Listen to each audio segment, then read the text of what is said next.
So are you ready for a few more chapters in Dr. Dolittle? We're reading The Story of Dr. Dolittle by Hugh Lofting, and we're on chapters 11 and 12 today. Thanks for joining us for our chapter book story time here at the Caribou Public Library. I'm Miss Erin, and I get to read to you again today. So let's see what happens to Dr. Dolittle in chapter 11 and 12. This is called The Prince. By the edge of the river, they stopped and said farewell. This took a long time because all those thousands of monkeys wanted to shake John Dolittle by the hand. Afterward, when the doctor and his pets were going on alone, Polynesia said, "We must tread softly and talk low as we go through the land of the Jolginki. If the king should hear us, he will send his soldiers to catch us again, for I am sure he is still very angry over the trick I played on him." "What I am wondering," said the doctor, "is where we are going to get another boat to go home in." "Oh, well, perhaps we'll find one lying about on the beach that nobody is using. Never lift your foot until you come to the stile." One day, while they were passing through a very thick part of the forest, Chi-Chi went ahead of them to look for coconuts. And while he was away, the doctor and the rest of the animals, who did not know the jungle paths so well, got lost in the deep woods. They wandered around and around, but could not find their way down to the seashore. Chi-Chi, when he could not see them anywhere, was terribly upset. He climbed high trees and looked out from the top branches to try and see the doctor's high hat. He waved and shouted. He called to all the animals by name, but it was no use. They seemed to have disappeared altogether. Indeed, they had lost their way very badly. They had strayed a long way off the path, and the jungle was so thick with bushes and creepers and vines that sometimes they could hardly move at all, and the doctor had to take out his pocket knife and cut his way along. They stumbled into wet, boggy places. They got all tangled up in thick, convolvulus runners. They scratched themselves on thorns, and twice they nearly lost the medicine bag in the underbrush. There seemed no end to their troubles, and nowhere could they come upon a path. At last, after blundering about like this for many days, getting their clothes torn and their faces covered with mud, they walked right into the king's back garden by mistake. The king's men came running up at once and caught them, but Polynesia flew into a tree in the garden without anybody seeing her and hid herself. The doctor and the rest were taken before the king. "Ha ha!" cried the king. "So you are caught again. This time you shall not escape. Take them all back to prison and put double locks on the door. This man shall scrub my kitchen floor for the rest of his life." So the doctor and his pets were led back to the prison and locked up. Then the doctor was told that in the morning he must begin scrubbing the kitchen floor.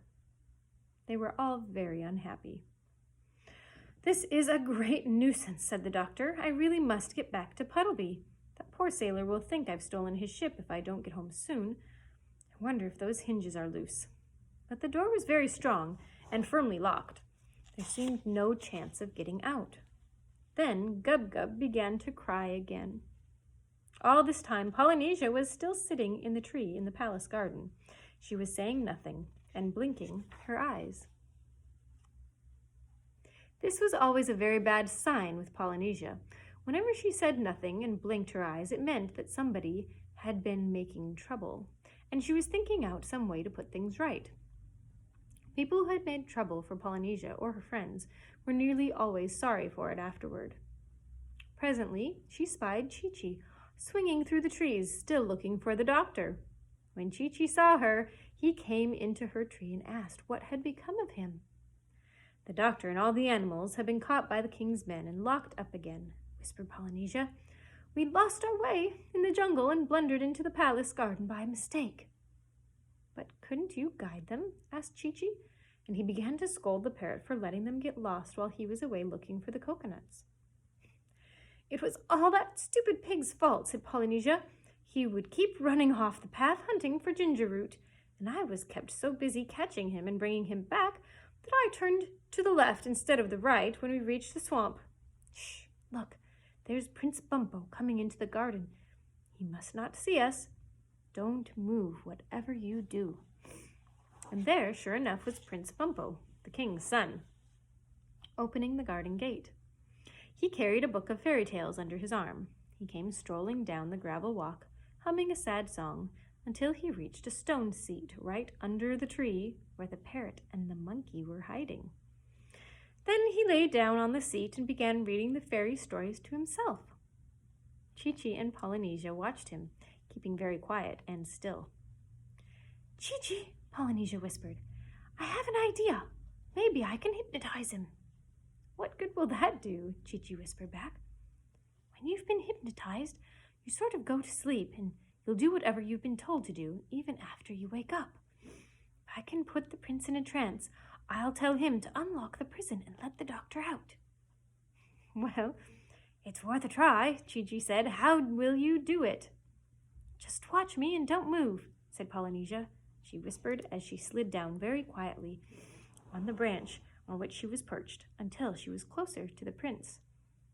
Clutching a smaller twig, she slowly began waving it in front of him and making a low humming sound in her throat. Prince Bumpo saw the twig swinging to and fro, and soon his eyes started to close. After a moment, Polynesia spoke in a quiet, soothing voice. "Bumpo, Prince Bumpo, there is something you must do." Prince Bumpo smiled gently in his sleep. "In thy father's prison," said the parrot, "there lies a famous wizard, John Dolittle by name. Many things he knows of medicine and magic, and mighty deeds he has performed. Yet thy kingly father leaves him languishing long and lingering hours.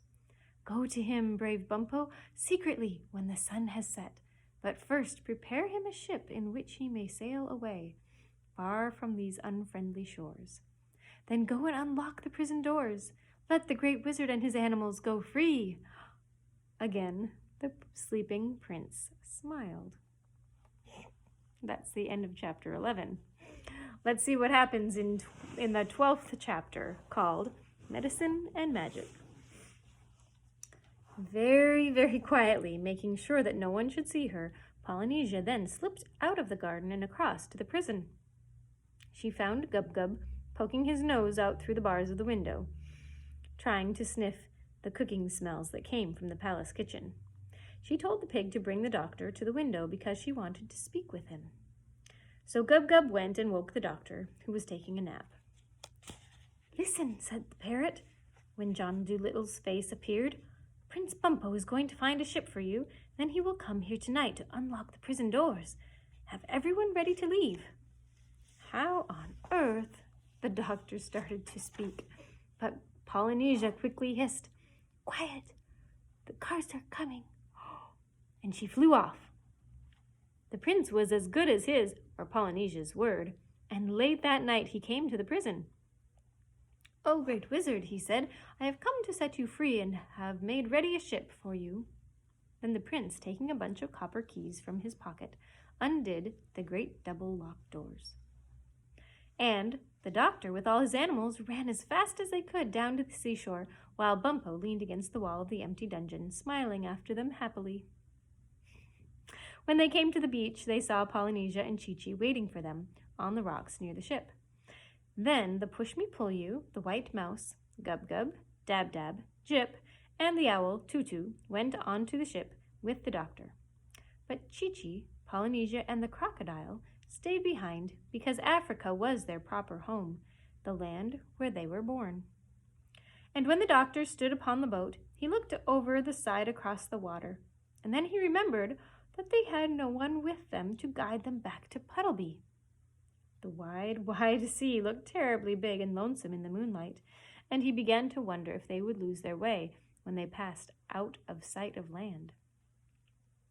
But even while he was wondering, they heard a strange whispering noise high in the air, coming through the night. And the animals all stopped saying goodbye and listened. The noise grew louder and bigger. It seemed to be coming nearer to them, a sound like the autumn wind blowing through the leaves of a poplar tree, or a great, great rain beating down upon a roof. And Jip, with his nose pointing and his tail quite straight, said, "Birds, millions of them, flying fast. That's it!" And they all looked up, And there, streaming across the face of the moon like a huge swarm of tiny ants, they could see thousands and thousands of little birds. Soon the whole sky seemed full of them, and still more kept coming, more and more. There were so many that for a little while they covered the whole moon so that it could not shine, and the sea grew dark and black, as it does when a storm cloud passes over the sun. Presently, all these birds came down close, skimming over the water and the land, and the night sky was left clear above, and the moon shone as before. Still, never a call or a cry or a song they made. No sound but this great rustling of feathers, which grew greater now than ever, when they began to settle on the sands along the ropes of the ship, anywhere and everywhere except the trees. And the doctor could see that they had blue wings and white breasts, and very short feathered legs. As soon as they had all found a place to sit, suddenly there was no noise left anywhere. All was quiet. All was still. And in the silent moonlight, John Dolittle spoke. I had no idea that we had been in Africa so long. It will be nearly summer when we get home, for these are the swallows going back. Swallows, I thank you for waiting for us. It is very thoughtful of you. Now we need not be afraid that we will lose our way upon the sea. Pull up the anchor and set sail. When the ship moved out upon the water, those who stayed behind, Chi-Chi, Polynesia, and the crocodile, grew terribly sad. For never in their lives had they known anyone that they liked so well as Dr. John Dolittle of Puddleby-on-the-Marsh. And after they had called goodbye to him again and again and again, they stood there upon the rocks, crying bitterly and waiting until the ship was out of sight. Here's a picture of them, crying and waving while they watched the ship. Let's see, I think this is the end. But the 13th chapter actually is very short, so we will continue. Chapter 13, Red Sails and Blue Wings. Sailing homeward, the doctor's ship had to pass the coast of Barbary. This coast is the seashore of the great desert. It is a wild, lonely place, all sand and stones, and it was here that the Barbary pilots lived. Pirates. These pirates, a bad lot of men, used to wait for sailors to be shipwrecked on their shores, and often, if they saw a boat passing, they would come out in their fast-sailing ships and chase it. When they caught a boat like this at sea, they would steal everything on it, and after they had taken the people off, they would sink the ship and sail back to Barbary, singing songs and feeling proud of the mischief they had done. Then they used to make the people they had caught write home to their friends for money, and if the friends sent no money, the pirates often threw the people into the sea. Now, one sunshiny day, the doctor and Dab-Dab were walking up and down on the ship for exercise. A nice fresh wind was blowing the boat along, and everybody was happy. Presently, Dab-Dab saw the sail of another ship a long way behind them on the edge of the sea. It was a red sail. I don't like the look of that sail, said Dab-Dab. I have a feeling it isn't a friendly ship. I'm afraid there is more trouble coming to us. Jip, who was lying near taking a nap in the sun, began to growl and talk in his sleep. I smell roast beef cooking, he mumbled.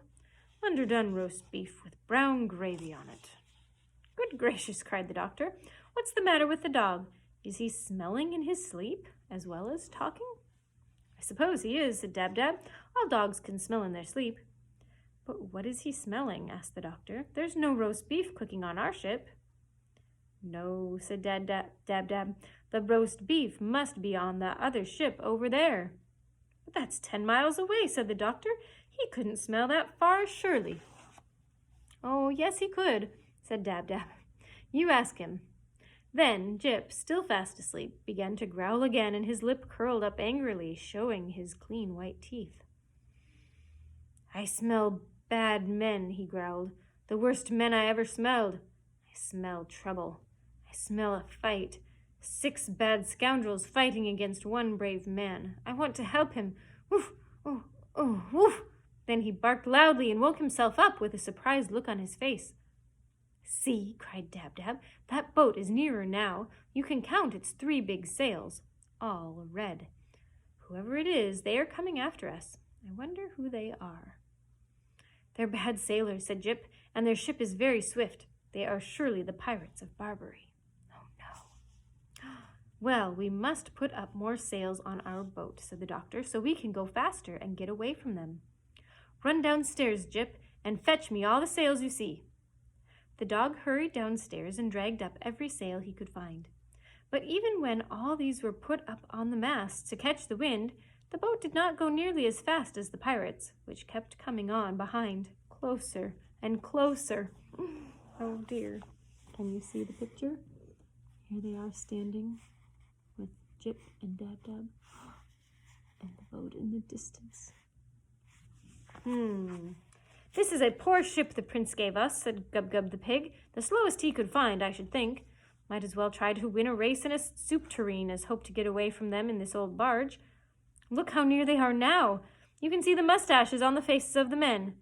6 of them. What are we to do?" When the doctor asked Dab-Dab to fly up and tell the swallows that the pirates were coming after them in a swift ship, and what should he do about it, then the swallows heard this, and they all came down onto the doctor's ship. They told him to unravel some pieces of long rope and make them into a lot of thin strings as quickly as he could. Then the ends of these strings were tied onto the front of the ship, and the swallows took hold of the strings with their feet and flew off, pulling the boat along. And although swallows are not very strong when only 1 or 2 are by themselves, it is different when there are a great lot of them together. And there, tied to the doctor's ship, were 1,000 strings, and 2,000 swallows were pulling on each string. All terribly swift flyers.